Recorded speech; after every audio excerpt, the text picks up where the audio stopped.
Muy bien, aquí está recordando.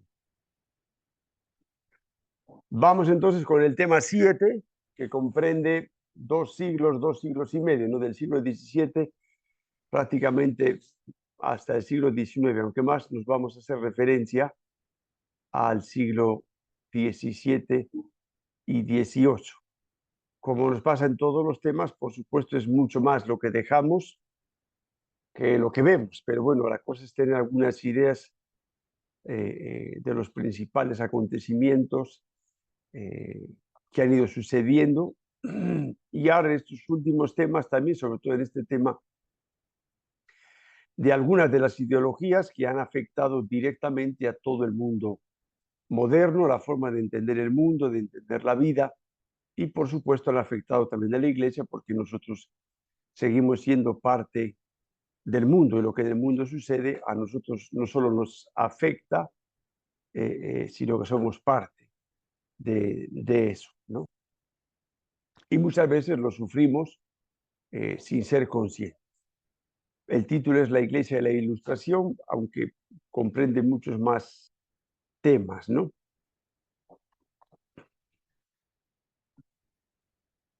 Esta vaina, ¿cómo se quita? Muy bien, distintos títulos podemos poner: Ilustración, Modernismo o El siglo de las luces. Después veremos que lo del modernismo se lo han puesto ellos, y claro, si yo me pongo el nombre de moderno, pues ¿qué me va a llevar a la contraria? Y lo del siglo de las luces, pues no hay solo luces, sino que también hay luces y sombras. Y como dice el refrán, dime de qué presumes, digo, dime de qué careces, al revés, dime de qué presumes y te diré de qué careces. En primer momento, la Ilustración es un movimiento filosófico y cultural. Cuando se estudiaba filosofía en secundaria, todo el mundo pensaba que esto no valía para nada, pero es que resulta que las ideas mueven el mundo. Y lo que nosotros ahora estamos sufriendo como iglesia y en la sociedad actual es lo que hace 3, 4 y 5 siglos pensaron unos filósofos muy listos y muy bien sentados en su mesa con una pluma y un papel y empezaron a pensar y a escribir y resulta que todo eso está afectando nuestra vida. En primer lugar es un movimiento, repito, filosófico, después va afectando a la cultura, a todo el mundo cultural y después afecta a la forma de entender la vida y por lo Hola, buenas tanto noches. de vivirla. ¿De acuerdo? Nace propiamente en Inglaterra, de ahí va a pasar a Europa, donde va a coger mayor furor, vamos a ver que es en Francia, y de Europa va a llegar también a América. Cuando el próximo año, si Dios quiere, veamos la historia de la evangelización de América Latina, veremos también que esta ilustración y este modernismo llegó a América y precisamente tuvo un papel importante también en la emancipación de las colonias americanas de el Reino de España. La principal difusión va a tener en Francia, donde la difusión va a ser bastante violenta y con bastantes altibajos, ¿no? Digamos que tiene un punto importante en el 1751, que es la enciclopedia. Aquí hay una cosa curiosa, y es que en España, 10 siglos antes, San Isidoro de Sevilla ya hizo esto. Recogió todo el saber, lógicamente de aquella época, no de esta. Pero de eso no se acuerda nadie. Mientras que acá dicen como que esto bueno, ha sido la última chupada del mango, porque se ha recopilado todo el saber que existía en el momento. Bueno, son cosas que se han hecho también antes, hizo también la escolástica, pero ya digo que ellos son los que se han dado el nombre de modernos, de ilustrados y de siglo de las luces. Tiene cosas buenas, por supuesto, pero ahora nos lo están vendiendo como que efectivamente esto es el progreso, esto es ser moderno, y después, bueno, resulta que las cosas no son tan sencillas. El desprecio que hasta ahora mismo vemos en nuestro entorno, digamos, filosófico, cultural, que veíamos después que en películas no, porque la mitad de las películas tienen un ambiente medieval, pero bueno, el desprecio de la Edad Media como algo oscurantista, pasado, supersticioso, fuera de la razón, aparece en este momento. Y lógicamente se identifica también Edad Media con Iglesia. La Edad Media es lo que controlaba la Iglesia y por eso no había libertad, no se pensaba, todo eran dogmas, todo el mundo hacía lo que la Iglesia decía, se van de un extremo al otro extremo. La crítica, como decíamos, de los dogmas, cosas que son propias de la Iglesia, propias de los creyentes, se critica desde afuera como si la Iglesia lo impusiese a todos. Lo mismo sucede con el tema de la Inquisición. Veíamos que se critica a la Iglesia por la Inquisición, pero la Inquisición simplemente era para los herejes. Y hereje es aquel cristiano que profesa doctrinas contrarias a las que la Iglesia nos enseña. La Inquisición no va en contra de los judíos, en contra de los musulmanes, en contra de los protestantes, va en contra de los cristianos que se dicen cristianos y quieren seguir diciéndose cristianos. Lo mismo sucede con los dogmas. El dogma lo acepta el que es cristiano y se dice que es cristiano. La Iglesia no pretende imponer los dogmas a nadie, simplemente esto es lo que nosotros creemos por lo que Dios nos ha revelado por medio de Jesucristo, ¿no? Y se le cuelga este San Benito a la Iglesia de que la Iglesia va queriendo imponer determinados dogmas a todo el mundo, etcétera, etcétera. Y más en un contexto como este donde ya están los protestantes repartidos por buena parte de Europa. Veíamos el tema pasado por todo el norte de África, están los musulmanes, hay un montón de gente que no son cristianos. Luego la Iglesia no está imponiendo nada al mundo entero universal, sino que está diciendo, si tú te llamas cristiano, tienes que aceptar esto. Es lo mismo que si yo pertenezco al Partido Comunista, tengo que aceptar el ideario del Partido Comunista. Si empieza a llevar a contrario una cosa, otra cosa, es, mira, tú ya no eres comunista, eres socialista, eres otra cosa distinta, así que tienes que retirarte de aquí.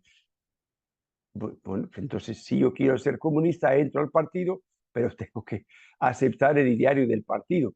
Que no quiero ser comunista, pues me salgo del partido y me meto en otro partido, tengo otras ideas, pero no puedo criticar a los comunistas porque tienen sus propias ideas. Podré discutir las ideas racionalmente. Eso es otra cosa distinta, ¿sí? Y de fondo hay otro tema que sale después, y es que la Iglesia dice que que hay distintas formas de saber y de conocer. Este mundo supuestamente moderno va a decir que la única manera de conocer es la razón y por medio de la experiencia. Y la Iglesia dice, no, Dios se manifiesta por medio de la revelación y por medio de la revelación podemos aprender también otras muchas cosas. Y se produce este enfrentamiento. Y aquí sí vamos a ver que según van pasando los años, el cuco, el ogro, va a ser precisamente la Iglesia. Los primeros racionalistas, digamos, igual que los primeros científicos, entendido como entendemos ahora científicos, son todos cristianos. Algunos de fervientes cristianos y algunos incluso religiosos y sacerdotes.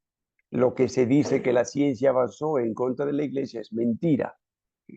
Los principales científicos de esta época, repito, todos, o la mayoría, perdón, son creyentes. Otra cosa es que exista un conflicto entre la fe, tal y como se entendía en aquella época, y la ciencia como se va entendiendo en esa época. Los años irán pasando y cada uno se irá ubicando en su campo distinto y complementario. Uno es la filosofía, otro la ciencia empírica, uno es la religión o la teología, otros son las ciencias exactas, como pueden ser las matemáticas. Son distintos conocimientos, distintos campos. Digamos, el campo de conocimiento es el mismo, pero el enfoque que damos es distinto. Este tiempo va a ser eminentemente racionalista.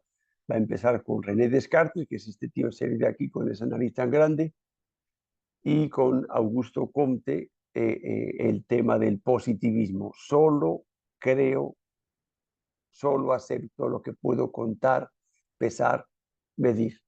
Y esto suena muy bien, pero en la vida diaria nadie tiene una balanza en su casa, nadie tiene una báscula, nadie tiene un laboratorio. Yo me tomo el café y simplemente creo que ese café no tiene veneno. Si yo fuese un empirista, un positivista tal, todos los días tendría que estar probando que el café no tiene veneno. Simplemente me fío de mi mamá, me fío de mi mujer. No es un conocimiento empírico, simplemente es un conocimiento por la experiencia diaria de cada día, pero no puedo medirlo, ni puedo pesarlo, ni puedo contarlo. Nadie puede decir, te quiero 1 kilo más que ayer y 1 litro menos que mañana, pero todos vivimos porque amamos. Luego nos vamos dando cuenta de que lo que se está produciendo es una reducción con muy buenas apariencias, pero en definitiva es una reducción de las posibilidades del conocimiento humano. Todo esto va a ir penetrando en todos los sectores sociales. Primero en el ámbito filosófico, en el ámbito cultural, y después va a ir pasando a la política, a la vida diaria, y de hecho todo esto va a suponer muchas muertes y va a derramar mucha sangre. Aquí tenemos el nuevo planteamiento que va a aparecer más adelante. El culto ya no es a Dios. El culto es este compás, que es la ciencia. Esto de aquí no sé exactamente lo que es. La ciencia matemática, el saber, el conocimiento, la educación, y bueno, hay cosas que están bien. Lógicamente, la razón hay que utilizarla, es algo bueno que Dios nos ha dado. Eh, por supuesto que sí, no estamos diciendo que eso esté mal. El problema es cuando yo pretendo decir que es lo único, ¿de acuerdo? Y pretendo poner a la diosa razón en lugar de Dios, el lugar que ocupa Dios.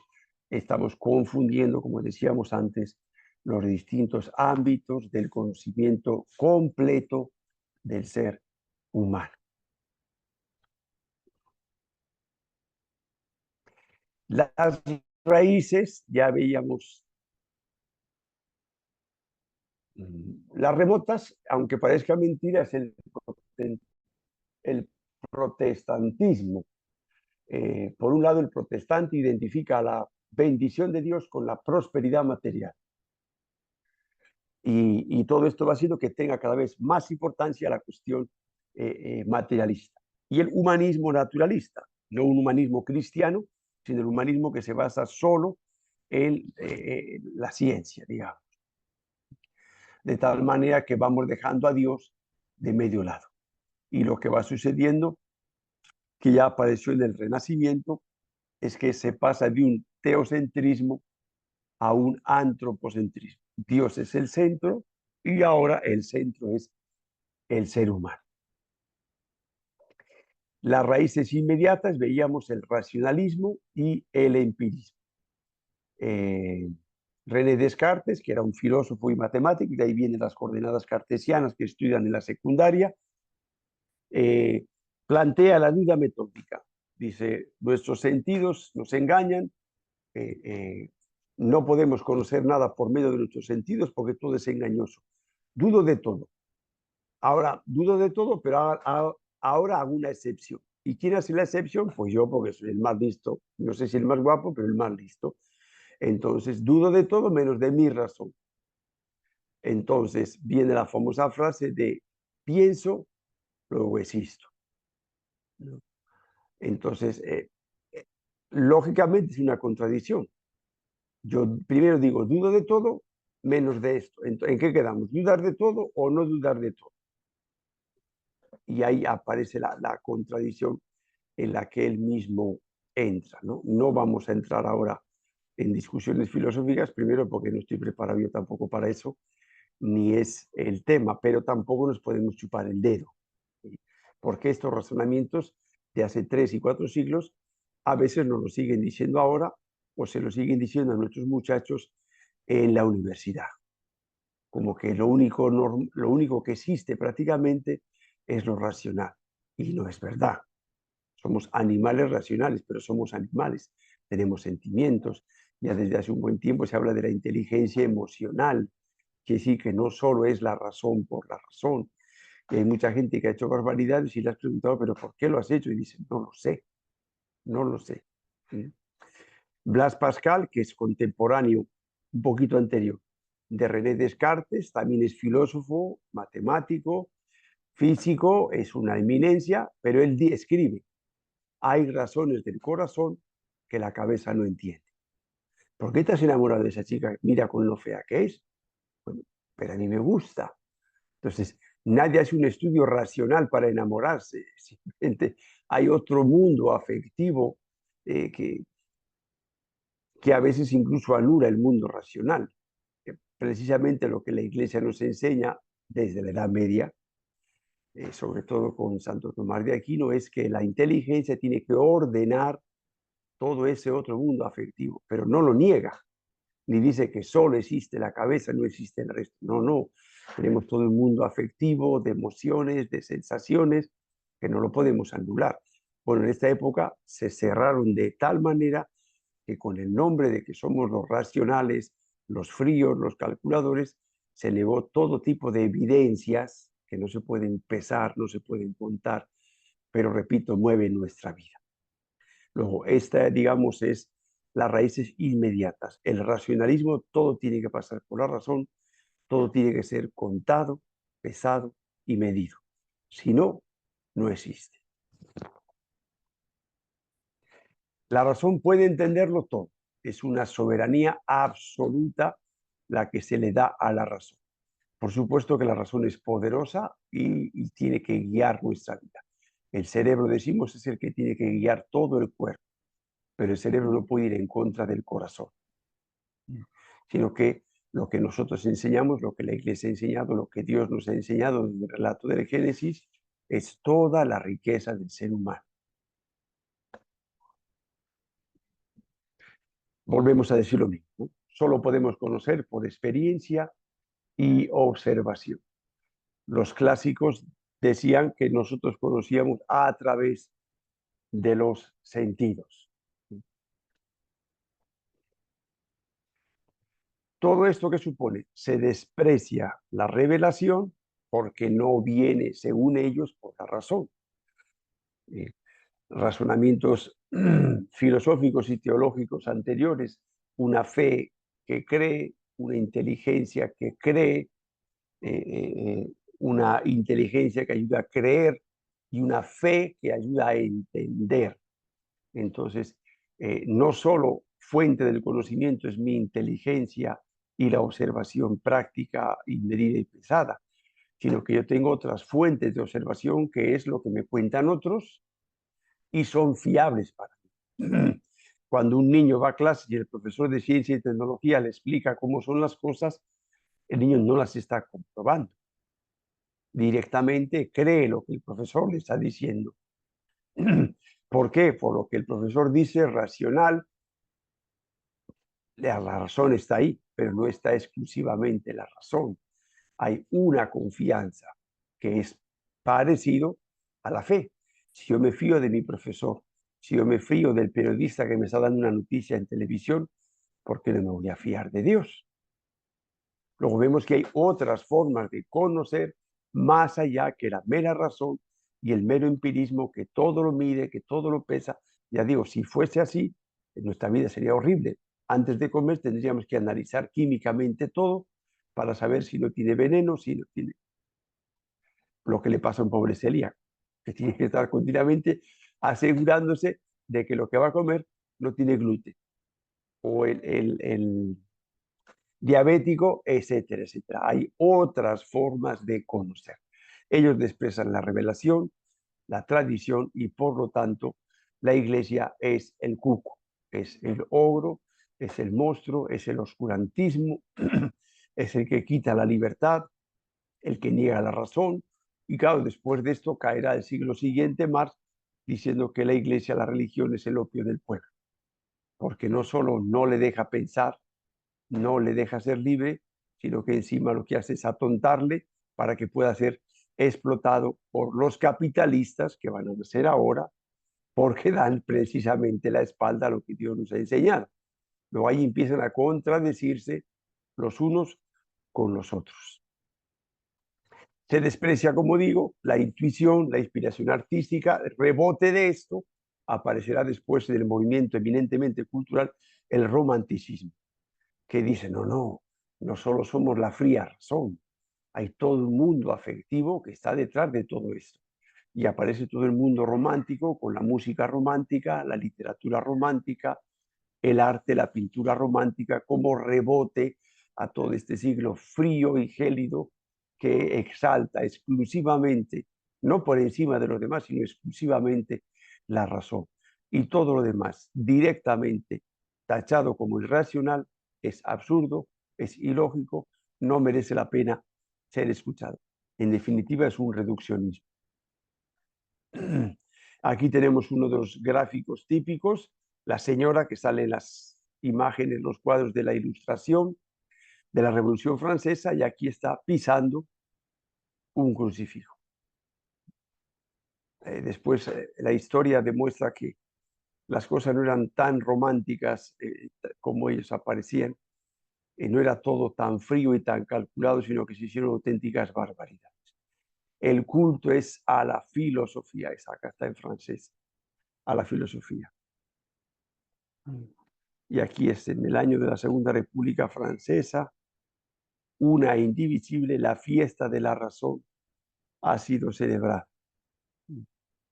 Entonces desaparece el culto a la razón, Dios queda como lo que se llama el Dios de los filósofos, un Dios abstracto, bueno, pues que está ahí, que si creó el mundo, pues como quien dice vulgarmente, le dio una patada para que el mundo eche a rodar, pero no le importa lo que aquí pasa abajo, ni lo que deja de pasar. Simplemente, aquí están ustedes, apáñense como puedan y tiren para adelante. Y los curas, pues es un cuento para sacar plata a las viejas. Lo mismo que se dice ahora, cuando nos quieren criticar. Padres de la ciencia moderna. Decimos, ahí tienen algunos ejemplos de algunos padres de la ciencia moderna, prácticamente todos creyentes. Y repito, muchos de ellos hombres religiosos, algunos incluso sacerdotes religiosos de alguna congregación, no solo católicos, también religiosos protestantes, pero hombres de fe, no decir que están bautizados y ya está. Se produce un enfrentamiento entre las ideas científicas y las ideas religiosas. El caso más claro es el tema de la creación. No se entiende que los relatos de la creación de la Biblia, supongo que ya les han explicado esto en el curso de Biblia, no los podemos tomar al pie de la letra, son relatos míticos. Nadie estaba allí cuando Dios creó el mundo y se ha puesto a describirlo. No es una descripción científica. Aquel que pretenda decir científicamente que el mundo lo creó Dios en 7 días, porque la Biblia así lo dice, quiere decir que no tiene ni idea, no de ciencia, sino de religión. Los 11 primeros capítulos del Génesis, del 1 al 11, es todo un relato mítico, simbólico, que explica de manera simbólica los orígenes del mundo, los orígenes del ser humano, por qué somos varón y somos mujer, por qué existe el mal en el mundo, todas esas cosas, porque hay distintos pueblos, distintas lenguas, es lo que va explicando mediante estos mitos y estos cuentos. La Iglesia también con el tiempo ha tenido que ir entendiendo esto y saber que no se podía tomar al pie de la letra, porque la Biblia no es un libro de ciencia, es un libro de religión. Entonces son dos ciencias distintas, la ciencia empírica y la ciencia teológica, que buscan conocer el mundo, pero desde distintos puntos de vista. La ciencia nos explica cómo se fue creando el mundo, qué pasos fue dando, cómo fue apareciendo, cómo fue evolucionando, cómo fueron apareciendo distintas especies. Eso es trabajo de la ciencia, no es trabajo de la religión. La religión nos dice quién creó el mundo, por qué creó el mundo, para qué creó el mundo, por qué Dios nos ha hecho así. Son preguntas más relacionadas con la filosofía. Un saber es complementario del otro. Cuando la religión pretende meterse en la ciencia, pues mete las 4 y hace el ridículo, como el que se empeña en decir que el mundo lo creó Dios en 6 días.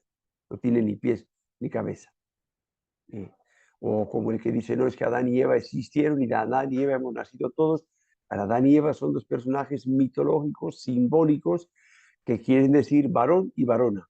Después le cambia el nombre por Eva, que es la madre de los vivientes, pero no son personas que han existido realmente. Nadie estaba allí. Es un relato que Dios nos cuenta por medio de los autores sagrados para darnos a entender que Dios creó al mundo, que Dios creó al ser humano, que el ser humano pecó contra Dios, desobedeció, etcétera, etcétera. Pero si pretendo hacer ciencia con eso, hago el ridículo. Y al revés, el científico que desde la religión intenta hacer, perdón, el científico que desde la ciencia intenta hacer religión, mete las cuatro y hace el ridículo. ¿Sí? Como aquel astronauta soviético que fue al espacio y dijo: en el espacio no he visto a Dios, porque a Dios no lo vas a ver con tus ojos, ni en el espacio ni en la tierra. Simplemente es un payaso. Y muchas veces ha sucedido con los científicos, como el famoso Stephen Hawking. En algún momento un tío muy inteligente se mete a hacer filosofía y a hacer religión cuando él mismo había afirmado antes que la filosofía ha muerto. O sea, son saberes complementarios y cada uno tiene su campo. Tenemos que saber respetar estos campos. Bueno, precisamente por estos problemas hemos ido aprendiendo a respetar estos campos del mismo saber, pero desde distintos puntos de vista. Por lo tanto, no son contradictorios, sino complementarios. Todo esto fue un largo proceso de confrontación, de confusión, en el que poco a poco se ha ido aprendiendo y cada uno ha ido dándose cuenta de cuál es su campo. Hasta ahora hay gente que de vez en cuando da su patinazo, pero bueno, somos humanos, ¿qué vamos a hacer? Se pasa, como decíamos antes, de una época eminentemente teocéntrica en la que Dios es el centro y el que guía todo, a una época antropocéntrica donde el hombre hace y deshace a su manera. ¿Qué va a suceder? En un principio suena muy bonito. El hombre es el centro del mundo, el hombre va a organizar el mundo, el hombre va a dirigir el mundo, pero el hombre tiene pecado original. Y vamos a ver inmediatamente qué es lo que sucede con este mundo idílico en el que el hombre es el centro, todos somos libres, todos tenemos derecho, todo lo que estoy diciendo es verdad. Pero, ¿quién pone el cascabel al gato? ¿Quién, como decimos vulgarmente, quién supervisa al supervisor? ¿Quién cuida al cuidador? ¿Quién pone orden al ordenador? Al final el hombre se acaba convirtiendo en el enemigo de sí mismo, aparece consecuencia de todo esto el capitalismo y aparecen unas bolsas gigantescas de pobreza en el mundo. Supuestamente el hombre va a ser un mundo ideal para el hombre y al final resulta que todo esto ha sido cuento chino. Y hasta ahora estamos en el mismo cuento. Hay cuatro gatos que tienen mucho dinero, que son los que están intentando manejar todo el mundo. Y a costa de decir que todos somos iguales, no es que ahora el chiste es más gordo, porque ya no es que todos los hombres somos iguales, es que ahora todos los seres somos iguales. El perro y el gato también tienen derechos, llegan a decir esas barbaridades. ¿Para qué? Para lo mismo, para que cuatro gatos manejen el mundo, controlen el mundo y todo el mundo digamos amén. Pasamos de un dogma a decir amén a lo que Dios dice, a decir amén lo que el mundo dice, un mundo manipulado por unos pocos que ni siquiera son los políticos, porque en la mayoría de los casos los políticos son simplemente títeres.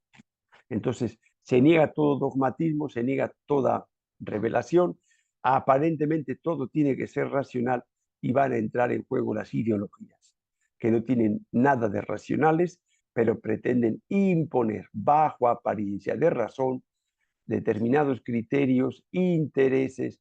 Tenemos el caso de la ideología de género, absolutamente acientífica, va en contra de la ciencia, pero se impone, se impone, se impone, y son determinados dogmas que pobrecito de aquel que los niegue, porque le van a pisar el cuello, los pies, la cabeza y lo que haga falta.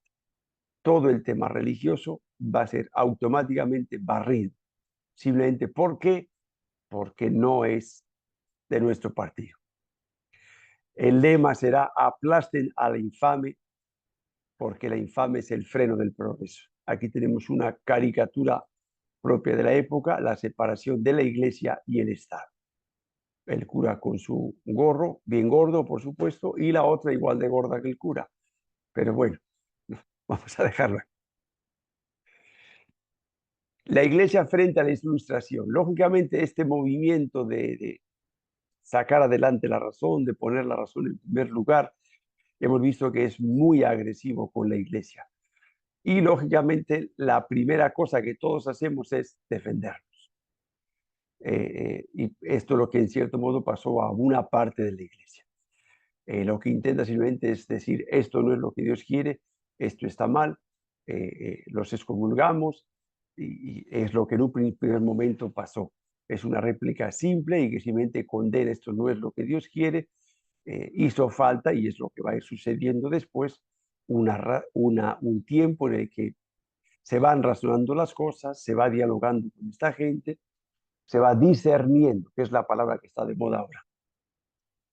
De todo esto, lo que es bueno y lo que asumimos, lo que es de Dios, porque hay cosas que vamos a ver que efectivamente sí eran buenas y fueron un avance. Y las otras cosas que, como decía ahora, son ideologías que nos están queriendo imponer en contra de la razón que supuestamente están diciendo ellos que es razonable. Una ilustración católica, como les he puesto en la primera diapositiva. El que primero empezó fue el Papa Benedicto XIV, llegó a escribirse con Voltaire, que era el de aplastemos a la infame. Se escribió con estos dos ilustrados también católicos, y va a ir apareciendo todo un movimiento que va retomando todo lo que esto tiene de bueno, y lo va poniendo también, lógicamente, al servicio de la iglesia. Intenta, porque claro, y aquí les he puesto como los malos, no quiere decir que todos fuesen así. Hay gente, hemos visto desde el principio, creyentes, que quizá fascinados por esto han visto también cosas positivas en esto, ¿no? Está, por ejemplo, el tema de la educación. Pretenden universalizar la educación, con lo cual está muy bien. O sea que, y la iglesia en ese sentido nunca se ha negado, y esto va a favorecer que aparezcan nuevas congregaciones religiosas que se dediquen a la enseñanza. Van a querer quitar la enseñanza a la iglesia, a las universidades ya no son de la iglesia, las lleva el Estado, las escuelas públicas ya no las lleva la iglesia, las lleva el Estado. Pero va a suceder que los pobres que no tienen para pagar los útiles escolares y cosas de esas no van a poder ir a la escuela, y van a aparecer estas congregaciones religiosas. El caso más claro en esta época es de San Juan Bautista de la Salle, con los hermanos de la Salle, precisamente para dar clases a estos alumnos pobres que no podían acceder a la escuela. Estos van a plantear un nuevo tipo de educación, menos memorística y más racional, y va a haber gente en la iglesia que va a decir, bueno, pues tiene razón, o sea, la memoria es importante, es necesaria. Ahora hemos ido al otro extremo, está prohibido memorizar, y si no memorizo, ¿sobre qué pienso? ¿No? Y ahí se dice, bueno, no solo es memorizar, sino que también hay que aprender a pensar, a razonar, a analizar, a sacar consecuencias, desde los datos empíricos, cómo vamos sacando afirmaciones más concretas, más universales. Efectivamente tiene también sus lados buenos y positivos.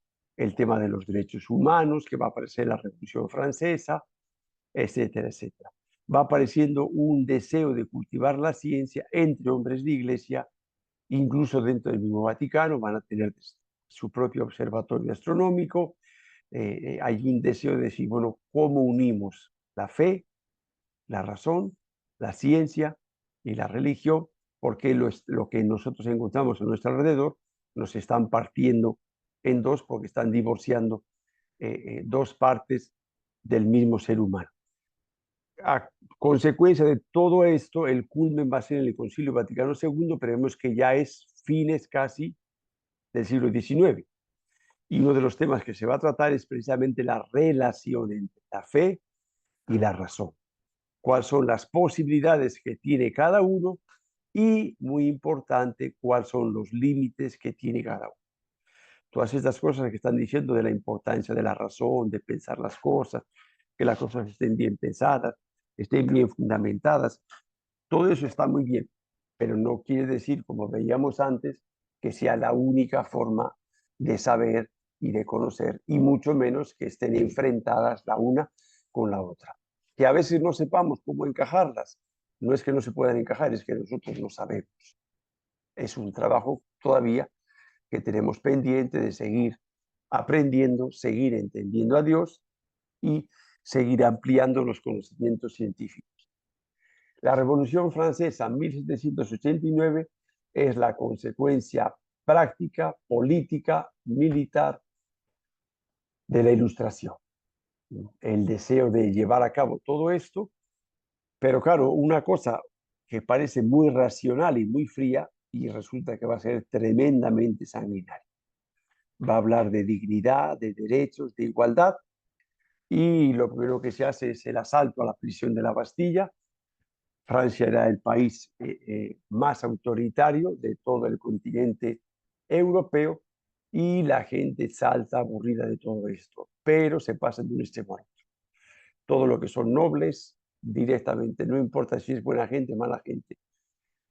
Hay una novela de Julio Verne que está prohibida, El Conde de Châtelet, porque narra, es una novela histórica, todas las perrerías de este pobre conde solo porque era conde. Y al final efectivamente lo acaban matando solo porque era conde, a pesar de que ha sido una buena persona y no ha sido alguien que se ha aprovechado de su estado de nobleza. Se cometieron muchas barbaridades. La supuesta razón que guiaba todo aquí fue al revés. Lo que guiaba todo fue las vísceras, la cólera, la rabia, la indignación de tantos años de explotación por parte de los que estaban arriba. Fue un movimiento bastante irracional. Aunque esto no se puede decir. Si esto lo dice en un ambiente público, se les van a echar encima y le van a hablar de ignorantes que están en la Edad Media, que siguen siendo obsoletos, etcétera, etcétera, puntos suspensivos. La Asamblea Constituyente proclama los derechos del hombre. Solo por eso es un avance. Es decir, todo ser humano tiene derechos. Ahora, ¿dónde se fundamentan los derechos del ser humano? ¿En qué es hombre? Bueno, es una tautología. Yo doy vueltas y de ahí no salgo. Los derechos del hombre se basan precisamente en que está creado por Dios a imagen y semejanza de Dios y es el culmen de la creación. ¿Eso de dónde lo sabemos? Es un dato revelado. Pero bueno, ellos quitan ese dato revelado y las palabras que encontramos aquí son palabras eminentemente evangélicas. Libertad, Dios nos creó libres. Igualdad, igualdad, Dios nos creó iguales. Fraternidad, todos somos hermanos. ¿Por qué somos hermanos? Porque somos hijos del mismo Padre. Si quitamos al Padre, ya no somos hermanos, que de hecho fue lo que pasó. Quitamos al Padre, como no somos hermanos, tú eres un capital humano para ti, si yo puedo me aprovecho de ti. Y si no puedo, pues aguanto chaparrón y hago lo que pueda. Las teorías están muy bien, la práctica es completamente distinta. Muere el absolutismo hasta cierto punto, porque después de la Revolución Francesa, quien va a venir a Francia, ¿quién va a ser? Napoleón, que de democrático no tenía nada. Que se lo digan al Papa Ciro cuando le quitó la corona de las manos cuando el Papa iba a coronar a Napoleón. Aparece la llamada soberanía del pueblo, que repito, de soberanía del pueblo no tuvo nada. Si hubiese ese deseo, bueno, pasó lo que en todas las revoluciones han pasado de la historia, que supuestamente se hacen a nombre de los pobres y lo que al final se hace, como dice, se cambiaron, dice Ricardo Palma, se cambiaron mocos por babas. Lo que no se hace pacíficamente, racionalmente, aunque esto fue a nombre de la razón, todo sale, volvemos al mismo agujero. Se busca una sociedad, repito, más igualitaria. En cuanto a ideas, todo está muy bien. En cuanto a principios, ¿no? Y sucede la secularización. En principio, la secularización tiene un aspecto positivo de saber separar. Hemos visto que uno de los problemas a lo largo de la historia de la Iglesia era que esta unión entre Iglesia y Estado era muy complicada. Entonces, saber marcar los límites, ¿no? Hasta dónde es el campo de la Iglesia, hasta dónde es el campo del Estado. Algunas cosas no es tan fácil separarlas, pero por ahí intentamos aclararlo y verlo. Pero no lo mezclamos y lo revolvemos todo, volvemos a un teocentrismo donde a nombre de Dios fácilmente nos llenamos de poder, nos hinchamos de poder y hacemos barbaridades. O al revés, el Estado intenta manipular a la Iglesia para sus fines políticos. Entonces hay una independencia entre el Estado y la Iglesia que es buena. Pero aquí se fue al otro extremo y es la hostilidad contra la Iglesia. Se quitaron los bienes de la Iglesia. En Francia hasta ahora las iglesias siguen siendo del Estado. La iglesia de Notre Dame en París, la catedral famosa que se quemó hace unos años, quien la ha reconstruido es el Estado. Tiene un convenio con la Iglesia que le permite utilizar los templos y tiene que cumplir unas determinadas normas. Hasta ahora se quedaron sin nada de todo eso. Se quemaron templos, iglesias, conventos, se suprimieron órdenes religiosas. Si conocen un poco la vida del cura de Ars, le tocó pasar todas estas cosas, las misas clandestinas, los curas que tenían que curar la Constitución, etcétera, etcétera. ¿Dónde está la igualdad, la libertad? Son bonitas palabras, ¿no? Todo esto supuso una purificación para la Iglesia, aunque sea muy doloroso, pero nos ayuda a volver a los orígenes. Una Iglesia, como dijo el Papa Francisco, pobre para los pobres.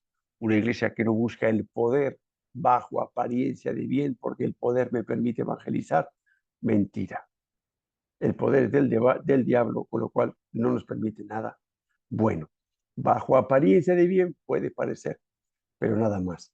Esto ayudó a la Iglesia a volver un poquito a ser más pobre, a no estar aliada al poder, a preocuparse principalmente. El Papa le quitaron los Estados Vaticanos, se quedó prácticamente con 2 cuadras, como está ahora. Hizo a la Iglesia más débil, más pobre, más cercana a la Iglesia que Cristo fundó y la Iglesia que Cristo quiso. Y es lo que de alguna manera está pasando también ahora, por lo menos a la Iglesia de Occidente. Estamos perdiendo, cerrando iglesias, perdiendo vocaciones, cerrando conventos, perdiendo poder.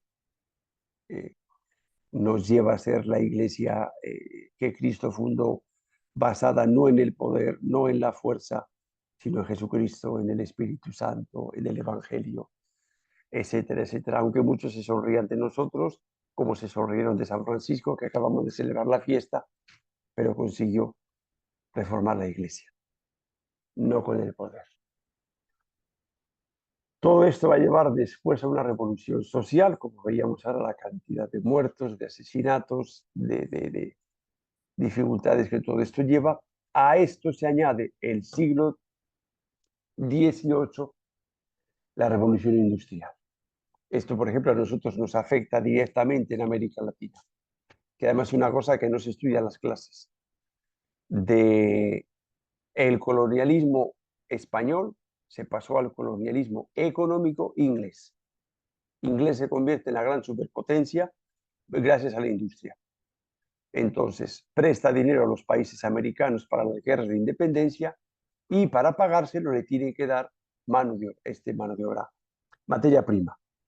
De América mandamos la materia prima a Inglaterra, Inglaterra la transforma y esa materia prima de vuelta nos la devuelve, pero nos cuesta 10 veces más. Se empieza a producir el fenómeno del capitalismo. Muchos tienen poco a costa de que pocos tienen mucho. Los que tienen acceso a la industria multiplican su dinero gracias a un capital, no solo el económico, sino el capital humano. El hombre, el mito, el mundo antropocéntrico, el hombre dueño de la creación, ahora se ha convertido en una máquina más. Es un capital de la empresa y un capital que se desecha como cualquier máquina vieja. Un niño de 5, de 6, de 7 años trabajaba, le daba tuberculosis, que te coma el tigre, vete, púdrete, muérete y que venga otro. Una madre con 2, 3, 4 hijos con tisis, bueno, si no puedes trabajar, deja de trabajar y punto.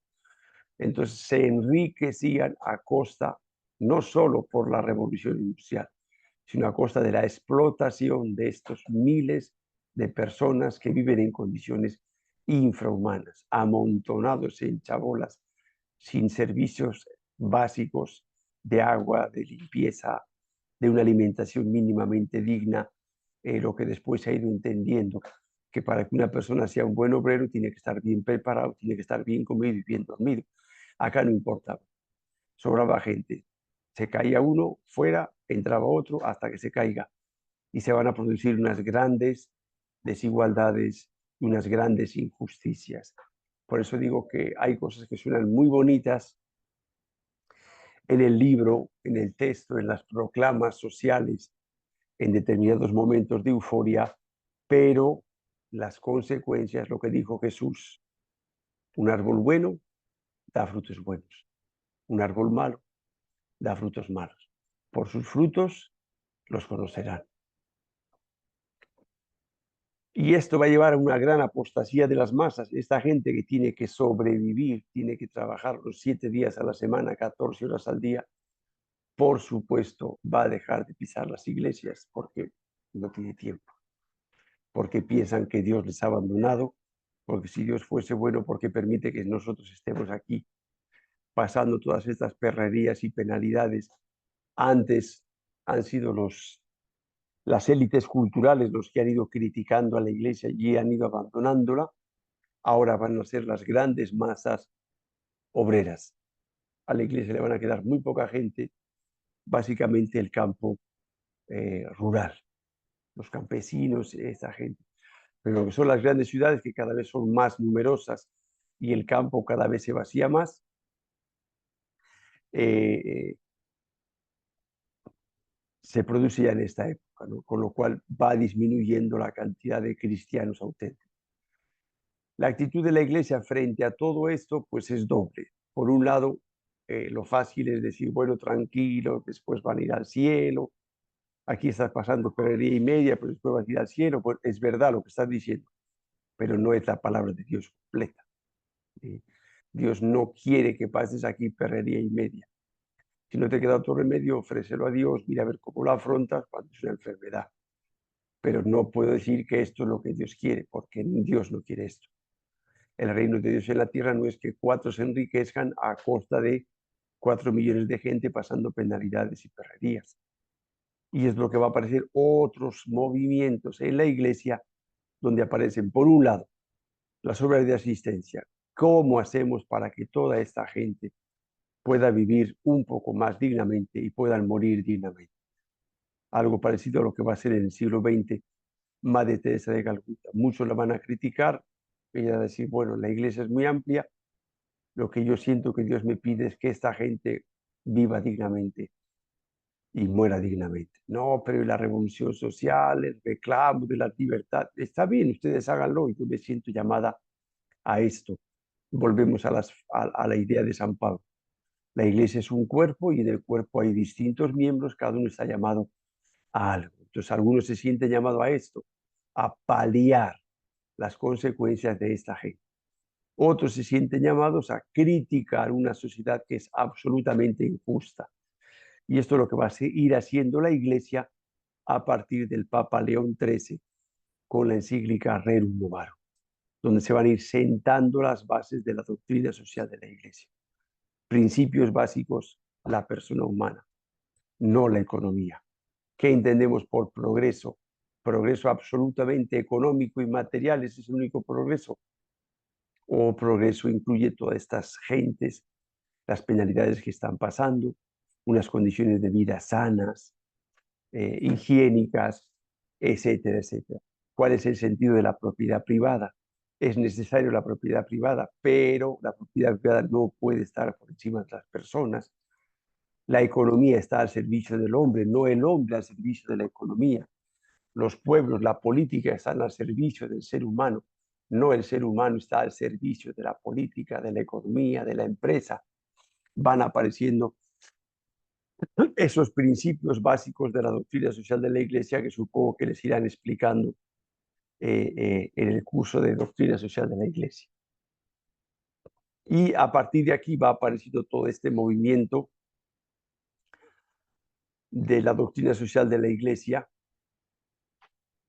hasta los tiempos actuales, ¿no? Después van a ir otros papas profundizando en esto, pero bueno, ya digo, es otro curso que creo que llevan este año también y ahí lo irán profundizando.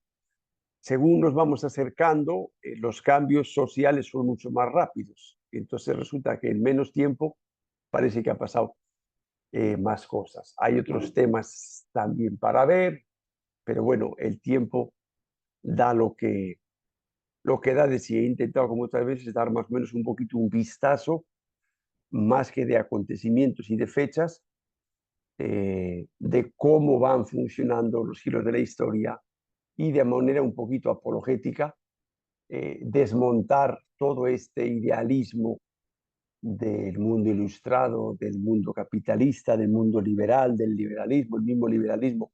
Hay muchos tipos de liberalismo, pero suena muy bien decir yo soy progresista, yo soy liberal. ¿Qué queremos decir con eso? La cosa no es tan sencilla, ¿no? Pero lo cierto es que ahora estamos viviendo de todo esto y por eso es importante que un poquito vayamos entendiendo esto, vayamos sabiendo por dónde van las cosas, primero para fortalecer nuestra fe personal, segundo para ayudar a los demás y tercero, cuando sea necesario, como dice San Pedro, ser capaces de dar razón de nuestra fe y de nuestra esperanza. ¿De acuerdo? Como siempre, tiene la separata para irla leyendo. Algunos sí también me han dicho que están viendo los videitos, esos que les dije que están en YouTube. Hay un montón de historia de la iglesia. Desde la pandemia hay cursos completos de historia de la iglesia, mucho más completos que estos, por supuesto, y con gente que sabe de historia de la iglesia. Yo no sé nada. Simplemente me dedico a contar las cuatro cosas que están en el texto, echarle un poquito de ají y poco más, pero hay cosas bastante interesantes en, en Internet sobre historia de la iglesia para ir profundizando y ir aprendiendo. Y ese es el sentido del trabajo que les he pedido. Un tema que te guste, pues metes ahí un poquito la cuchara y dices, quiero profundizar un poquito en este tema que me llama la atención, me pica la curiosidad, o me han preguntado. Muchos de nuestros muchachos y muchachas que han estado en las parroquias han perdido su fe, no por cuestiones ideológicas, sino porque les han empezado a criticar que la iglesia, que la Inquisición, que las cruzadas, que la iglesia está en contra del progreso, en contra de la libertad, en contra de la ciencia. Todo esto es lo que estamos hablando. Entonces, si yo estoy un poquito preparado en esto, a esos jóvenes, antes de que salgan de la parroquia por estudios o por trabajo, les puedo preparar. Y después, cuando me encuentre con ellos, estoy preparado y preparada para poder conversar con ellos, no discutir ni pelear porque no sirve de nada, pero sí poder conversar con ellos y hacerles entender que no sean tan ingenuos y que no se chupen el dedo, que las cosas no son tan sencillas como a veces nos quieren contar. ¿De acuerdo? No sé si hay alguna preguntita. Me he pasado un poco de la hora, pero bueno. Padre Alfonso, buenas noches. No Buenas sé noches. si será una pregunta, pero, o sea, me llama mucho la atención cuando usted, bueno, acerca de la Revelación Francesa, cuando hubo la matanza a sacerdotes y religiosas. Uh -huh. Esto tiene que ver mucho la gente que practica esta religión musulmana o no de, o sea, o no de ellos En esa porque época en concreto bajo la no tiene nada que ver con los musulmanes. Como digo, es un ah, ya. movimiento ideológico, filosófico del mundo en esa época, en ese lugar en concreto, eminentemente europeo. ¿Sí? Los musulmanes están al sur, en el norte de África, o sea, al sur de Europa.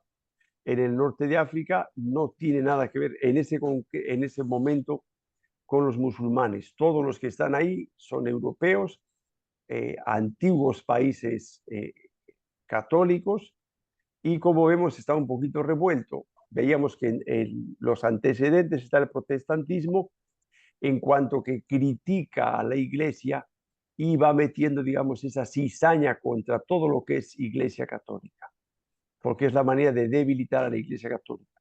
Allá aparece también la leyenda negra de la iglesia católica, que está mezclada también con España y hasta ahora nos la siguen repitiendo en el Perú en concreto en los libros de historia.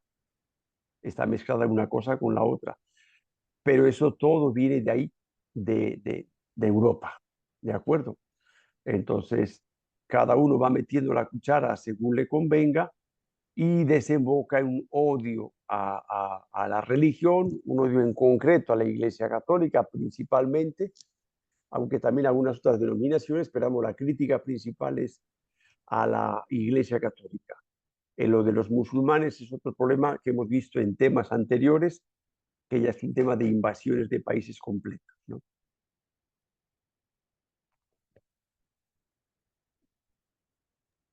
Padre, incluso hasta la fecha, bueno, hay casos o se han presentado noticias que han incendiado catedrales en mismo, o incluso en mismo París o en ciudades de Francia. La Catedral de París, de la de Notre Dame, que les decía antes, que se incendió, bueno, eso está por investigar o no lo querrán investigar, no lo sé, pero una de las hipótesis que es que ha sido incendiada de manera voluntaria. Ahora, si ya ha sido por terrorismo islámico, ya digo que es otra situación muy distinta a la de la Revolución Francesa. Estamos hablando de 1789, fines del siglo XVIII. Ahora estamos a principios ya del siglo XXI. Han pasado más de 2 siglos, ¿no? La situación es distinta. Ahora que la Iglesia sigue siendo perseguida, durante los 21 siglos de historia de la Iglesia siempre ha sido perseguida. Y ahora en concreto es una de las épocas de la historia donde la Iglesia es más perseguida. Lo que pasa es que eso no es noticia y por eso no estamos al tanto de estas cosas.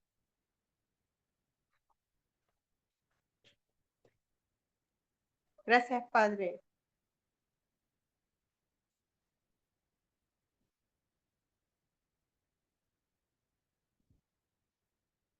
Preguntan aquí de libros para un poquito profundizar en este tema. Pues mira, es una buena pregunta para que hagas un trabajo de esto en cuanto a todo este tema de la ilustración. Eh, Tendría que verlo con un poquito más de detalle, a ver si te encuentra alguna bibliografía sencilla, porque como es un tema bastante filosófico, no siempre está tratado de forma divulgativa. Y en Internet también hay cosas, porque de hecho yo he encontrado algunas charlitas de algunas personas sobre estos temas también.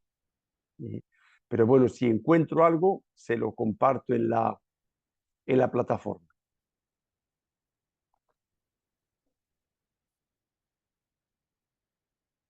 Hay un libro, ahora que me Padre acuerdo, Alfonso, de Vittorio una pregunta, Messori. Sí, una preguntita, con respecto al trabajo, que nuestra fecha sí, límite es el 23 de octubre, si no recuerdo. sí, por ahí más o menos. Yo tampoco recuerdo el día exacto, pero bueno, les he dado un poquito más de margen después de que acaben las clases.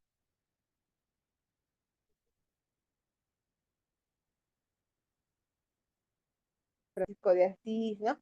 Ya. Ahora, con respecto a eso, el, dentro del texto que vamos a elaborar o la monografía que nos pide, vamos a hacer la biografía. Lo que tú quieras. O sea, no pretendo cuadricularles mucho. Puedes hacer, cojo la biografía o cojo la influencia de San Francisco en la historia, lo que tú quieras, ¿no? Lo que a ti te interese más y lógicamente lo que tengas acceso para tener la información, ¿no? A veces uno le gustaría hacer San Francisco y la Eucaristía y resulta que no tiene nada de dónde sacarlo. Pues entonces tengo que hacer una cosa quizá más sencilla, pero puede ser cualquier cosa relacionada con un santo, con una congregación religiosa, algún tema que a ustedes les guste, les interese y repito, que tengan acceso a las fuentes, que es lo que les pido al final del trabajo, que pongan de dónde han sacado los datos. Y para eso, pues se supone que van a pedir ayuda a su párroco, a las monjitas de su parroquia, alguien un poquito que les vaya orientando, para que no sea un control C, control V y se acabó. Ya, ya padre, gracias. Ahora sí lo entendí. Gracias. Me estaba acordando ahora, hay 2 libros, uno sí está gratis en internet, eh, que creo que se titula Luces y sombras de la Iglesia, del padre, ahora se me olvida el nombre de este Agustino. Hay un Agustino Recoleto que ha estado muchos años en el Perú, que ha hecho un montón de libros de vida de santos, Ángel Peña. Y tiene un libro, creo que se titula así, Luces y sombras de la Iglesia. Relativamente sencillito, porque este hombre se prepara muy bien para hacer los libros, pero hace libros muy sencillitos de divulgación. Y ese creo que es Todos sus libros están gratuitos en internet. Padre Ángel Peña, el título es algo así, Luces y sombras de la Iglesia Católica. Luego hay otro libro de Vittorio Messori, que es un periodista italiano, que se titula también, no sé si es exactamente, pero más o menos La leyenda negra de la Iglesia. Y va tratando un montón de temas, como decimos vulgarmente, de San Benitos, que nos han colgado a la Iglesia, y va desmontando. Y ya digo, si encuentro alguna cosita más por ahí, se lo comparto. El libro que les puse ahí, pues se lo he puesto, el de ¿Qué sabe la historia de la Iglesia? De no sé qué, Cola, ese apellido me parece que es. También tiene algo de estos temas, sobre todo la parte final, así muy sencillito. Ese prácticamente es un cuentito, se lee sin querer queriendo, que se dice.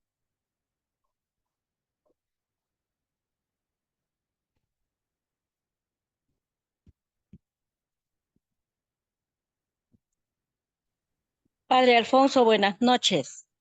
Buenas noches. Padre, casi yo no he tenido mucho la oportunidad de ingresar a sus clases porque trabajo en el SEBA, turno noche. Ya, bueno, Entonces, pero vamos, en la lo que no plataforma están, estoy entendiendo. en la Sí, sí, plataforma sí, están eso todos los sí, videos. Ya. sí, eso sí estoy entrando, padre, estoy viendo. En cuanto a la tarea que está dejando usted a la actividad, por decir, ¿es sobre historia de la iglesia o es la historia de un santo? O sea, dentro de los posibles trabajos que yo les he pedido, hay varias posibilidades de tema.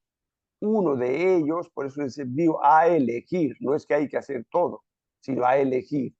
Los santos Ah, también ya. son parte de la iglesia. La historia de la iglesia no solo es la historia de los papas, la historia de la iglesia es la historia de todos, y parte importante de la vida de la iglesia son los santos. Entonces, una de las opciones de trabajo es hacer la vida de un santo, o un aspecto sobre un santo, o una congregación religiosa. Eso es uno de los posibles temas. Otro es cualquier tema de la historia de la iglesia que a ti te guste o te interese, ¿no?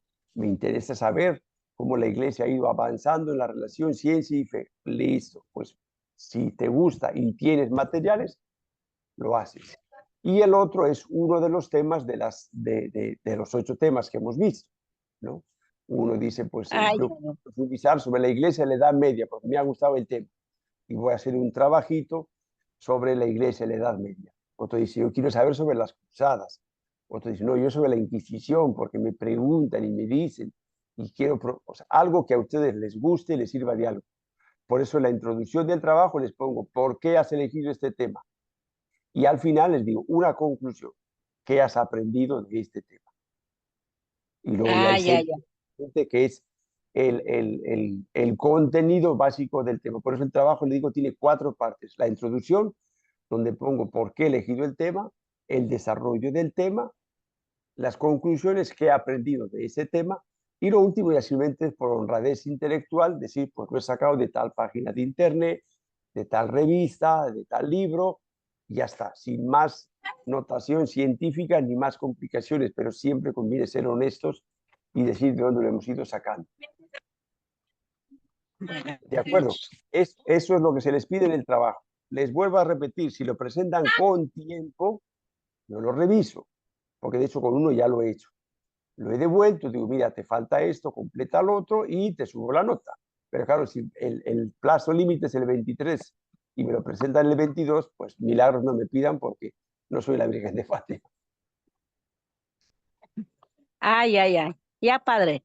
Listo. Padre, y Sí. con respecto a las tareas, padre, no he podido subir yo 2 tareas justo cuando quise subir ya se cerró la plataforma. Más o menos hasta ahí dentro del límite de la hora que está es hasta las 12, pero creo que se cierra 11:45, Pues sí, por visto se están cierra ya cerrando antes. las plataformas. Nadie sabe por qué, pero se cierra una hora antes. Entonces eso ya tienen que saberlo todos, y está bien para que duerman y sueñen con los angelitos. Por lo visto a las 11 así, no sé cuál es el misterio, pero se cierra una hora antes. Entonces, Padre, y le estoy debiendo yo 2 tareas, padrecito. ¿Cómo haría para? esta autoevaluación me mandas todas las que me estás debiendo y ya está. Entonces yo ya con tu nombre busco las autoevaluaciones anteriores y te pongo la nota. O sea, ahora me mandas la autoevaluación del tema 7, que es el que hemos visto ahora. Y por decir, te falta el 5 y el 6. Pues ahora pónmelo que se vea claro. Autoevaluación 5, Ada, autoevaluación 6, Ada Víctor Pom. Ya, listo. Autoevaluación 7. En ese lugar te pongo la nota del 7. Los otros, yo busco las 5 y las 6 y ahí te pongo tu nota. Ya, gracias, padrecito. Ya, más bien, muchas gracias. Listo. Liliana, aquí me preguntas del trabajo. En el sílabus, ahí tiene las 4 partes del trabajo. ¿De acuerdo? Ahí está, para no tener que estar repitiendo ahora.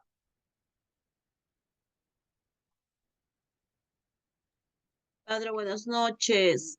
Le saluda de Pangoa, padre. Mi nombre es Elizabeth Villasana Paucar. Yo también estoy debiendo 2 trabajitos que me falta presentar. Pues lo mismo te digo. Me los presentas ahora en la autoevaluación 7, me presentas esos otros y yo ya después entro a la otra autoevaluación y te pongo la nota. Ya, padre, muchas gracias. Ya, muchas gracias. Y cualquier otro que tenga ese problema, le dicen que lo haga así y ya está. Y cuanto antes se pongan al día, mejor, más fácil, por lo menos para mí. Aquí todos buscamos nuestro interés. ¿De acuerdo? Pero no hay problema, háganlo así y yo ya he aprendido, porque antes no sabía, pero ya sé cómo entrar a la autoevaluación anterior y ponerle su nota. ¿De acuerdo?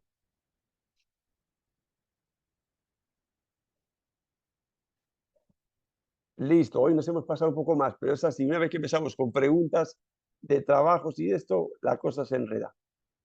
Nos vemos el próximo lunes, si Dios quiere, y ya con eso terminamos este cursito de historia de la iglesia.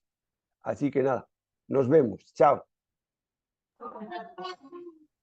Buenas noches, padre.